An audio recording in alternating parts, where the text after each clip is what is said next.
Apparently celebrities know a thing or two about baking, but I'll be the judge of that. I'm making 6 celebrity dessert recipes just in time for the upcoming baking season. Starting out with a celebrity you may or may not have ever heard of, Taylor Swift. We are making her famous chai sugar cookies. Through my research, I found that this is actually her recipe, not just a recipe that she likes. It is one that she adapted from Joy the Baker, and she added a little holiday twist with a little eggnog glaze. All right, whip the butter for 1 minute and then go in with half a cup of vegetable oil, half a cup of sugar, and then half a cup of powdered sugar. Then go in with 1 egg and 2 teaspoons of vanilla extract. Okay, that smells good. This is where Taylor Swift adds her little spin with a packet of chai tea. It says to open the tea packet and just add it in. Don't see how that could hurt anything.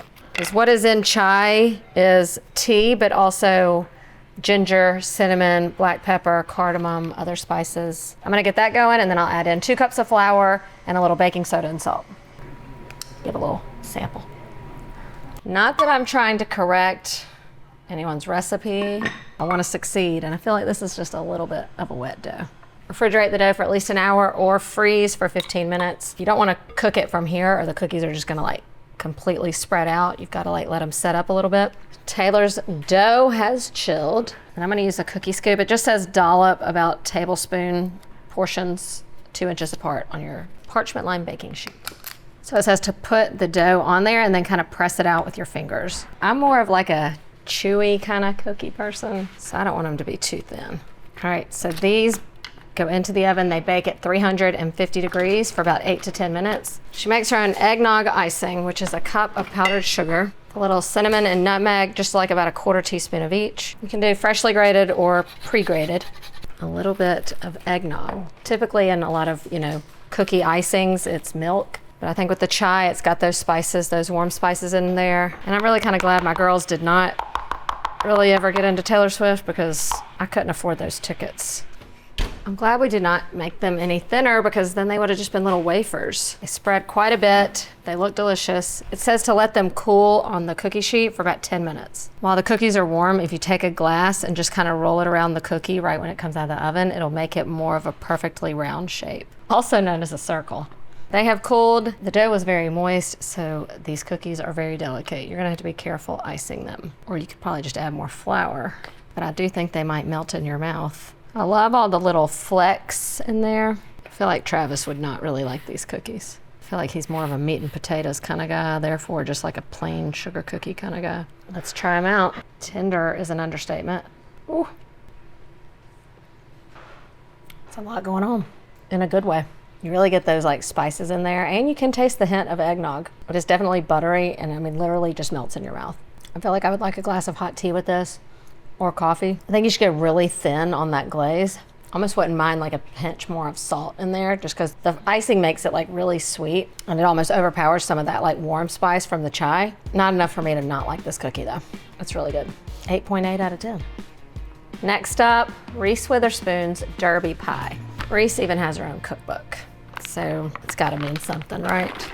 But I chose her recipe because I know it's gonna be good. She's from the South, so I love, good old Southern classics like a Derby pie. What I love about a Derby pie is when it bakes, it forms this like sugary, like topping crust, and it's just like so good, and then the inside just kind of melts in your mouth. So I'm just starting by chopping up some pecans and walnuts. I don't like big like chunks of nuts in any pie or dessert, so I like to chop them pretty finely. But I swear I do think celebrities get cookbooks just because they're celebrities. I'm not bitter. So I'm gonna start out by whisking 3 eggs. I love recipes where everything's just like a dump and go situation. So whisk together the butter in with the egg, then 3/4 cup white sugar and 1/4 cup brown sugar. 1 teaspoon of cinnamon and 2 teaspoons of vanilla. All right, whisk all this together until it's smooth and then stir in the nuts. And a cup of chocolate chips. Oh my God, was I supposed to bake this pie first? Nicole should read directions from the beginning and then start. The pie crust, I am using store-bought, but it has to be pre-baked. Just gonna hold my filling right here until I cook this off. Glad I forgot to bake that crust because in the meantime, I just realized I forgot to put the flour in here. I still think it's gonna be okay. Okay, so now I just pour this into the crust and it goes back into the oven. So I just did a par bake on the crust. It's not browned yet because you don't want it to get too brown on round 2. Okay, so I'm gonna set this on top of another baking sheet because you just never know when it's gonna overflow. And now it goes in at 350 degrees for about 35 minutes or until the crust is browned and the top as well. Derby pie looks delicious. See, all like crusty brown sugar on top. It doesn't say anything about letting it sit, but I feel like we should let it sit for like 20 minutes just so it doesn't turn into soup when we go to cut it. It's still pretty warm, but I can't wait any longer. Oh yes, yes, yes, yes, yes, yes. A little fresh whipped cream on top. You could also do some ice cream. I am impressed with how easily it's sliced. Sometimes when you make pecan pie, you definitely have to let it sit or even chill or else it just like kind of pours out. It's that little bit of flour that we added into the batter. That's what gives it that structure. It's really good. It's like buttery. It's not like overly sweet. I mean, it's definitely satisfies the sweet tooth, but I hope this is really your recipe, Reese, because if so, you nailed it. 9.7. I will serve this at Thanksgiving. Next up, nanner pudding. I'm making Benny Blanco's banana pudding. Benny Blanco is a famous music producer, also the fiance to Selena Gomez. He has written a cookbook, so he's also a chef, I guess. I don't know.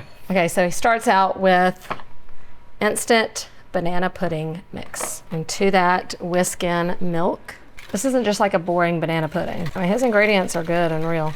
Whisk this together until it's well blended and then just set it aside. And then in another bowl, you stir together cream cheese with sweetened condensed milk. I feel like it's gonna be a mixture of like banana pudding meets cheesecake. Now we add in 4 ounces of mascarpone cheese. This is what elevates it. I'm just gonna blend this until there's no more lumps. Okay, now we fold our pudding into this until no more yellow streaks form, until it's all just like one uniform mixture.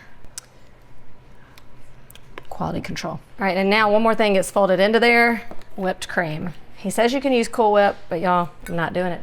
I'm not doing it this time. We are doing fresh whipped cream, powdered sugar, and a little vanilla. His recipe actually calls for vanilla bean paste, but I think he says you can also use just vanilla extract. And we're not gonna buy another ingredient. It really is worth it to make your own whipped cream though. It is far superior to the Cool Whip. Okay, then this goes into here. Okay, now it's time to layer it. It says to use a deep 9x13, so that's what we're doing. Here are the layering instructions. Begin to make layers starting with a generous amount of cookies. Like, go crazy with the cookies so you don't see the bottom of the dish. Okay. All right, so bananas go on top of the cookies and then half of this mixture. And we do it again. The hardest part is that this is gonna have to sit because you gotta, get those vanilla wafers soft. Now he says to top it with another layer of cookies, and then he said crush some on top before you serve it. I feel like I just wanna crush a bunch on top. That's a heavy nanner pudding. I'm gonna try to work that pudding into the vanilla wafers. Okay, can't wait for this one. Yeah, I can still feel a little crunch in the vanilla wafers, but when those get soggy, this is gonna be good. The thickness and richness of the custard is, if you're not gonna make like a homemade vanilla custard, I'd say this is the next best like kind of filling to make. I think the only thing I would do differently is use vanilla pudding instead of that banana flavored pudding, because you can kind of taste that banana flavor is a little more artificial, but having real bananas in there makes this a real banana pudding. You don't have to have banana flavored pudding. Otherwise, I just gotta go at 9.2. We're sticking with bananas for this next dessert and making Willie Nelson's banana bread. I love some Willie Nelson. Now, contrary to what you might think, there is no weed in this banana bread. Starts by mashing 3 ripe bananas. What's notable about this recipe when I was doing my research is that it does not have any oil or butter. And most, I'd say banana breads only have like 2 bananas. So I guess the extra banana is gonna make up for that and keep this really moist and delicious. Mash the banana. That just made me think of the Wiggles. Mash banana, mash banana. Mash banana, mash banana, mash banana, mash banana. Willie would be so mortified if He knew I brought up the wiggles on his recipe. I like to make sure it's really mashed up because I don't really like getting like the chunk of banana in my banana bread, banana cake, anything. Mix the bananas with eggs. I'm sure he has put wheat in this recipe before. Apparently he does really have a good pot brownie recipe. I would not know. Then in goes a 1.5 cups of flour, 1 1/4 cup sugar, a teaspoon of baking soda, a tablespoon of cinnamon. Smells like banana bread. Vanilla, a teaspoon. I do like that he did not put nuts in this banana bread.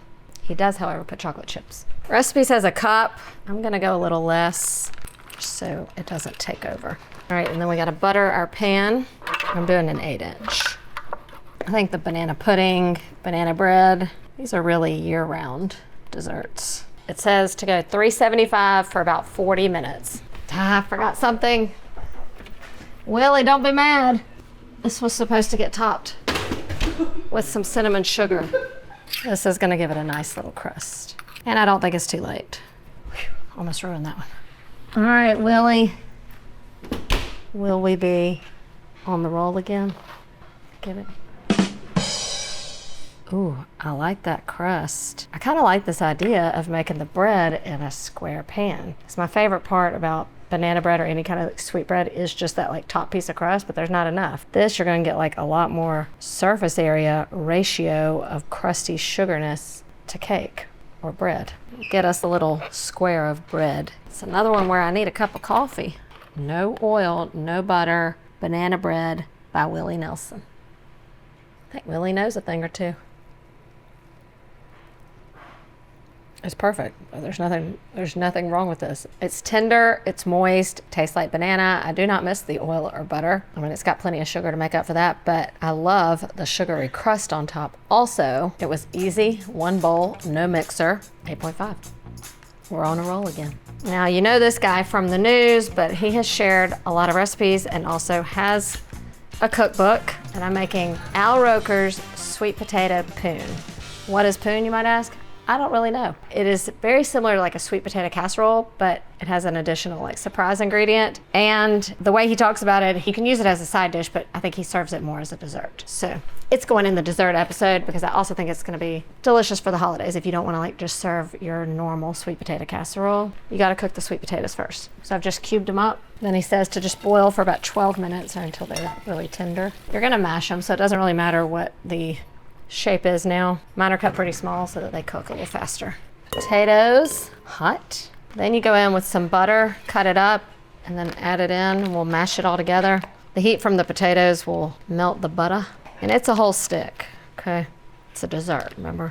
It's indulgent. Now goes in all the good stuff. Cup of dark brown sugar, flour, baking powder, salt, cinnamon, nutmeg, and allspice. Now we fold in crushed pineapple. This is what I haven't seen before, and I kind of like it. Drain it, and it's 3/4 cup of this. I like that little addition. I feel like that tanginess from the pineapple is going to do something magical in here. I could be wrong, but I'm not usually wrong. Grease the baking dish. In goes the mixture. This goes into the oven at 350 degrees for about 30 minutes or until like the top starts to brown, and then we'll add the marshmallows and put them under the broiler. This does not take long. I think it wasn't supposed to be quite this brown, but I think it's gonna be delicious. This does say to let it cool for at least 10 minutes before serving. Maybe I will. Here we go. It's not sweet potato casserole. This is different, and it looks very hot still. Ow, that is delicious. I don't know if it's the pineapple. You do get that salt in there, but there's a whole lot of sweet going on. It changes the whole dynamic. I mean, I almost didn't do this one because I was like, nah, it's just gonna be a sweet potato casserole. This is a sweet potato dessert. I would challenge you, if you like sweet potato pie, try making this instead this year. A 9. This is the one that's gonna surprise you the most. Next up, a recipe from one of my favorites, Snoop. If not even for the recipes, you should get this book for the commentary. It's quite entertaining. I'm making Snoop's Buttermiziilk Pound Cake. I don't know if I said enough cakes. Buttermiziilk. I don't know that I've had a pound cake with buttermilk. I've had it with sour cream, So this could be similar because it's gonna still give you that like tanginess in there. All right, so you start by whisking up your dry ingredients, flour, baking powder, and salt. Whisk that together, and now 10 tablespoons of butter, which really doesn't seem like enough for a pound cake. You know, it used to be a pound. And the sugar. So we're gonna beat this until it's light and fluffy, about 5 minutes. And then scrape down the sides as necessary throughout the process. I'm gonna go in 1 egg at a time while it's running. And once those are incorporated, we add in the dry and the buttermilk, alternating. Loaf pan, butter, parchment, just for easy lift out later. Add in your batter. This bakes at 350 degrees in the center of the oven for 55 to 60 minutes. Looks like a pound cake. We've made it this far. Dessert number 6. We have no time to let this sit here and cool, although you should. I do love that it has the classic crack on the top. That is like a yellow pound cake. I guess that buttermilk does that. It looks moist and tender. I can't get over the color. I'm not used to it being like that yellow, and we only use 10 tablespoons of butter. I'm just gonna keep it simple and go natural here before I dress it up, because I love pound cake, especially for breakfast. I wanted to like that more. The texture right off is almost like cornbread. Like it's not cakey enough, or it's not like dense. Like I like a dense pound cake. It's almost like a little bit spongy. And that's not what I look for in my pound cake. I like it like dense and buttery. Not very sweet. I mean, we did add a cup of sugar, but only like a stick and a little more of butter. It's not enough butter for a pound cake. This is a no for me. We did not end on a bang here. I hate to be so critical, but 3.5, Snoop. Fatality. We didn't quite have the sweet ending we wanted, but I will be making some of these desserts, especially that derby pie. Who wants some cornbread? Ew. You're... I don't like that. It's a corn muffin. that is